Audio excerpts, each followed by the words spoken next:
Hello friends, welcome to my channel study blog with Shivendra. देखिए, आज हम लोग बात करेंगे छत्तीसगढ़ सिविल जज में जो सिलेबस है आपका, उस सिलेबस के विषय में हम लोग बात करेंगे कि उसमें आखिर क्या तब्दीली की गई है, क्या पेपर उसमें से निकाल दिया गया है और क्या नई चीज को ऐड किया गया है। इसके साथ साथ इससे पहले हमने छत्तीसगढ़ सिविल जज का जो नोटिफिकेशन जब आया था तो मैंने डिटेल में ऑलरेडी वीडियो बना रखा है। यदि आपने ना देखा हो तो मेरे डिस्क्रिप्शन में उसका लिंक होगा, वहां पे क्लिक करके आप उसका फुल वीडियो देख सकते हैं, जिसमें मैंने आपको बताया है कि आप लोगों के लिए क्या इंपॉर्टेंट चीजें वहां पर बताई गई है नोटिफिकेशन में। ठीक है, आज हम लोग सिर्फ बात करेंगे कि छत्तीसगढ़ सिविल जज में जो सिलेबस है उसके बारे में हम लोग बात करेंगे। तो चलिए आइए देखते हैं आखिर क्या तब्दीली इस सिलेबस में की गई है। देखिए, ये आपका सिलेबस है पूरा। आपको ये पता है कि जो एग्जाम होना है आपको 3 स्टेज में होना है, प्री होगा, मेंस होगा और इंटरव्यू होगा। कुछ इंपॉर्टेंट चीजें हैं, ये आपको जानना बेहद जरूरी है।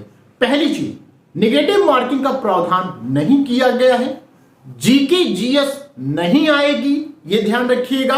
ये 2 इंपॉर्टेंट चीजें हैं, ये आपको जानना बेहद जरूरी है। अब चलिए आते हैं सिलेबस के ऊपर। अब देखिए, ये आपका प्री का सिलेबस है, ये आपका मेंस का सिलेबस है। अब देखिए, हर एग्जाम से थोड़ा सा भिन्न आपको सिलेबस मेंस का दिखेगा। पहले हम प्री की बात कर लेते हैं, उसके बाद हम मेंस की बात करते हैं। चलिए देखते हैं। देखिए, प्री जो है आपका, ये 100 क्वेश्चन आपके आएंगे। टाइम आपको 2 घंटे का समय दिया जाएगा। मार्क्स 100 मार्क्स का आपका पूरा ये आपका प्री का पेपर आएगा। ठीक है, अब आते हैं क्या क्या इसमें हमें पेपर पढ़ने हैं। तो टोटल 16 पेपर, 16 पेपर आपको पढ़ने होंगे। इसमें जो फर्स्ट है आपका भारतीय न्याय संहिता, देख रहे हैं ये स्टार लगा है, तो स्टार का मतलब कि ये नई चीजें ऐड की गई हैं। तो भारतीय न्याय संहिता आपको पढ़नी है, कोड ऑफ सिविल प्रोसीजर पढ़ना है, भारतीय नागरिक सुरक्षा संहिता 2023 पढ़ना है, द भारतीय साक्ष्य अधिनियम 2023 पढ़ना है। अब यहां ध्यान दीजिएगा, यहां पे बीएनएस पढ़ना है आपको। ठीक है, ये ध्यान दीजिएगा। यहां भारतीय नागरिक सुरक्षा संहिता पढ़ना है, बीएनएसएस पढ़ना है, और यहां पर भारतीय साक्ष्य अधिनियम बीएसए पढ़ना है। मतलब तीनों जो न्यू आपकी क्रिमिनल लॉ है वो आपके पढ़ने हैं। जो पुराने आपके आईपीसी, सीआरपीसी एविडेंस, ये नहीं पढ़ना है। ठीक है, इनके जगह पर जो न्यू क्रिमिनल लॉ आए हैं वही पढ़ना है। जबकि आप हिमाचल प्रदेश की वैकेंसी देखेंगे, उसके विषय में भी हमने ऑलरेडी बता रखा है। यदि आपको हिमाचल प्रदेश के बारे में जानकारी चाहिए तो लिंक हमारे वीडियो के डिस्क्रिप्शन में होगा, वहां पे क्लिक करके आप पूरी डिटेल वहां पे ले सकते हैं। ठीक है, हिमाचल प्रदेश में आप देखेंगे वहां पुराने वाली जो लॉ हैं वही पूछे जा रहे हैं, लेकिन अब जो वैकेंसियां आएंगी उसमें आपको नए एक्ट ही पढ़ने को मिलेंगे। ठीक है, तो आप इससे ये अंदाजा लगा सकते हैं कि जैसे ये छत्तीसगढ़ की वैकेंसी आ गई है अचानक, वैसे ही हमारे यूपी में जो एपीओ है या जुडिशरी की भी वैकेंसी ऐसे ही अचानक देखने को मिल सकती है। और रही बात सिलेबस की, तो वो उसमें मैं आपको बता दूं कि उसमें भी आपको नए एक्ट ही पढ़ने होंगे। ये भले हो सकता है कि पुराने एक्ट के साथ पढ़ने हो, जैसे कि एचजीएस में है, यूपी एचजीएस में जैसा इन्होंने किया कि पुराने के साथ नया आपको पढ़ना है, लेकिन नया एक्ट तो पढ़ना ही पढ़ना है, मस्ट है। तो नया एक्ट पढ़ना स्टार्ट कर दीजिए यदि आपने अभी तक पढ़ाई अपनी स्टार्ट नहीं की है, या नए एक्ट को यदि आपने अभी तक नहीं छुआ है तो भाई पढ़ना स्टार्ट कर दीजिए, क्योंकि बिना उस नए एक्ट के आपका काम नहीं चलेगा। ठीक है, तो ये हुई बात 3 एक्ट की, और ये सीपीसी की बात हो गई। फिर है कॉन्स्टिट्यूशन ऑफ इंडिया है, ट्रांसफर ऑफ प्रॉपर्टी एक्ट है, कॉन्ट्रैक्ट एक्ट पढ़ना है, लिमिटेशन एक्ट पढ़ना है, the Chhattisgarh rent control act पढ़ना है, कोर्ट फीस एक्ट है, स्पेसिफिक रिलीफ एक्ट है, रजिस्ट्रेशन एक्ट है, छत्तीसगढ़ लैंड रेवेन्यू कोड है, द नेगोशिएबल इंस्ट्रूमेंट एक्ट 1881 है, द छत्तीसगढ़ एक्साइज एक्ट 1915 है, एंड लास्ट हमारा जनरल नॉलेज ऑफ छत्तीसगढ़ है। अब यहां देखिए, लास्ट क्या है हमारा 16 पे जनरल नॉलेज ऑफ छत्तीसगढ़। हमने आपसे स्टार्टिंग में क्या कहा कि नेगेटिव मार्किंग का प्रावधान नहीं है इसमें और जीके जीएस नहीं है, लेकिन ये जो आप देख रहे हैं जनरल नॉलेज ऑफ छत्तीसगढ़, इसमें सिर्फ छत्तीसगढ़ छत्तीसगढ़ का जो जीके है वो पूछा जाएगा, समझिएगा, जो छत्तीसगढ़ का जीके है वही यहां से पूछा जाएगा। अब कितने नंबर की ये सब पूछे जाएंगे यहां कोई डिसाइड नहीं किया गया कि ये फला आपका नंबर का रहेगा, ये पेपर इतने नंबर का आएगा। जैसा कि एमपी में बता देते हैं कि ये फला पेपर है तो इसमें कितने नंबर का आएगा, लेकिन ये मान के आप चलिए 8-10 नंबर तो यहां से आएंगे ही, 8-10 क्वेश्चन यहां से पूछे ही जाएंगे। तो यहां छत्तीसगढ़ का जो जीके होगा सिर्फ आपको वो पढ़ना है, ठीक है। हिस्ट्री, ज्योग्राफी, साइंस वो वाला जीके जीएस ना पढ़ने शुरू हो जाइएगा, सिर्फ छत्तीसगढ़ का जो जीके है वो पढ़ना है, ये ध्यान रखिएगा।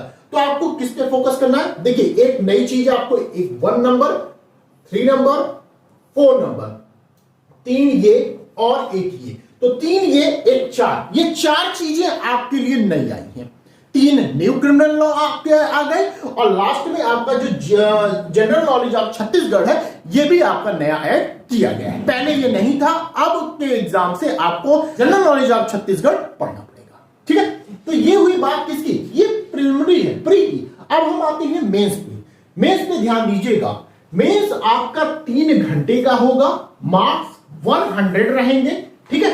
अब क्या पूछा जाएगा, अब इस पे देखते हैं। Framing of issues and writing of judgement in civil cases रहेंगे जो कि 40 मार्क्स का होगा। Framing of charges and writing of judgement in criminal cases रहेंगे जो कि 40 मार्क्स का रहेगा, ठीक है। अब यहां ध्यान रखिएगा, यहां जजमेंट पूछा जा रहा है दोनों जगह, ठीक है। अब ये जजमेंट क्रिमिनल का भी है और सिविल का भी है, दोनों का जजमेंट पूछा जा रहा है और दोनों ही आपके 40-40 मार्क्स के होंगे, ठीक। अब ट्रांसलेशन आएगा इसके बाद, इंग्लिश टू हिंदी 10 मार्क्स का, हिंदी टू इंग्लिश 10 मार्क्स का, तो ये ट्रांसलेशन हो गया। पहला आपका जजमेंट दोनों ही सिविल और क्रिमिनल दोनों में पूछा जाएगा। Translation English to Hindi, Hindi to English ये पूछा जाएगा। ये आपका मेंस का है। अब आप देखेंगे इस मेंस में ये जो पेपर है ये मेंस में नहीं ऐड हो रहे हैं, ध्यान दीजिएगा। प्री वाला जो ये इतने पेपर हैं आपके, इसमें से कोई भी पेपर आपका यहां नहीं पूछा जा रहा है मेंस में, मेंस बिल्कुल अलग ही है। तो ये थोड़ा सा इजी भी है आपके लिए, ये ध्यान रखिएगा। और इसके साथ अगर हम वीवा वाइज की बात कर लें, मतलब इंटरव्यू की बात कर लें, तो आपको ध्यान रखना है कि यहां 15 मार्क्स 15 मार्क्स का आपका इंटरव्यू होने को है। अब जो इंपॉर्टेंट चीज है ये ध्यान रखिएगा, जो अनरिजर्व कैटेगरी के लोग हैं उनको मिनिमम जो आपका मार्क्स लाना है इंटरव्यू में वो 33% मार्क्स आपको लाना होगा। वहीं पर जो एससी है, एसटी है, ओबीसी है, उनके लिए जो मिनिमम मार्क्स रखा गया है वो 25 मार्क्स रखा गया है, ठीक है। तो ये हमने आपको बता दिया प्री के विषय में, मेंस के विषय में और इंटरव्यू के विषय में हमने ये पूरी चीजें आपको बता दी। तो ये रही बात आपके सिलेबस की। अब देखिए सेंटर की अगर हम बात कर ले कि सेंटर इनका कहां जाता है, ये हमने ऑलरेडी आपको बता रखा है कि प्री के लिए 3 जगह सेंटर जाएगा, बिलासपुर, दुर्ग, भिलाई, रायपुर, ये प्री के लिए है। मेंस के लिए सेंटर आपका कहां जाएगा, बिलासपुर और रायपुर के लिए आपका मेंस के लिए जा सकता है, ठीक है। अब इसमें देखिए जो बच्चे कंफ्यूज हैं कि क्या एलएलबी सिर्फ पास वाले ही लगा सकते हैं कि लास्ट ईयर वाले भी छत्तीसगढ़ सिविल जज को दे सकते हैं, या एलएलबी के साथ क्या और लगाना हमें, उसमें ये कंफ्यूज है बच्चे।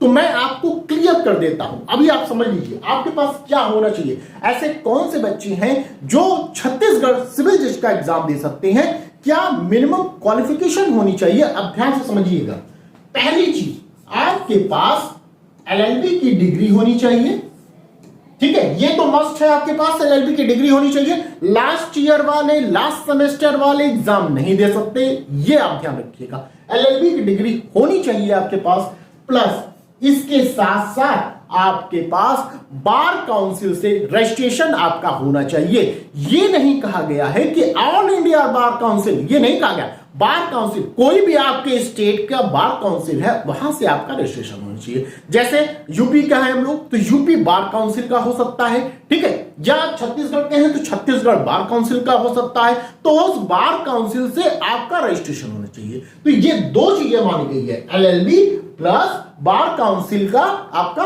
रजिस्ट्रेशन, मतलब एनरोलमेंट होना चाहिए, ठीक है। ये 2 चीजें अगर आपके पास हैं तो आप छत्तीसगढ़ सिविल जज का एग्जाम दे सकते हैं। अब देखिए रही बात की तैयारी अब कैसे की जाए, तो देखिए तैयारी करने के लिए जो आप ये पेपर देख रहे हैं प्री के लिए, क्योंकि देखिए सबसे पहले पढ़ाई आपकी किसकी होनी चाहिए, प्री की है, क्योंकि लड़ाई आपकी प्री में ही है, ठीक है, क्योंकि अच्छा खासा यहां मेरिट जाता है। तो प्री की यदि आपको क्लास लेनी है तो आप मुझे बताए गए नंबर पे कॉल या व्हाट्सएप के माध्यम से क्लास को ज्वाइन कर सकते हैं। साथ ही साथ ये हमारा टेलीग्राम ग्रुप है शिवेन लॉ स्टडी के नाम से, इसको भी आप ज्वाइन कर सकते हैं।